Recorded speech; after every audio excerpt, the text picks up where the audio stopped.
અને સમાચાર પર વાત કરીશું કચ્છથી કચ્છના નલિયા માંડવી નેશનલ હાઈવે પર તુતરા ડુમરા વચ્ચે બાઇક સ્લીપ થતા ગંભીર અકસ્માત સર્જાયો હતો। આ અકસ્માતમાં બે યુવકો ગંભીર રીતે ઘાયલ થયા હતા, જેમાં એકની હાલત નાજુક હોવાનું જાણવા મળી રહ્યું છે। જે ઘાયલ યુવકો રાજપુર ગામના હોલી સમાજના હોવાનું સામે આવ્યું છે। બંને ઈજાગ્રસ્તોને 108 એમ્બ્યુલન્સ મારફતે માંડવી સિવિલ હોસ્પિટલ ખાતે ખસેડવામાં આવ્યા છે।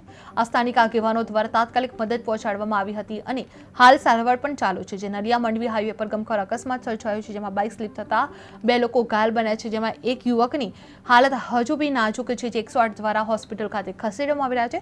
જ્યાં સ્થાનિક આગેવાનોની પણ તાત્કાલિક મદદ હાથ ધરવામાં આવી રહી છે। જે બે ઘાયલ લોકોને તાત્કાલિક હોસ્પિટલ ખાતે ખસેડવામાં આવી રહ્યા છે, જે કોલી સમાજના હોવાનું સામે આવ્યું હતું। બંને ઇજાગ્રસ્તોને 108 એમ્બ્યુલન્સ મારફતે માંડવી સિવિલ હોસ્પિટલ ખાતે ખસેડવામાં આવ્યા હતા, જેમાં સ્થાનિક આગેવાનો દ્વારા તાત્કાલિક મદદ પહોંચાડવા માટે આવી હતી અને હાલ સારવાર પણ ચાલુ હોવાનું સામે આવી રહ્યું છે।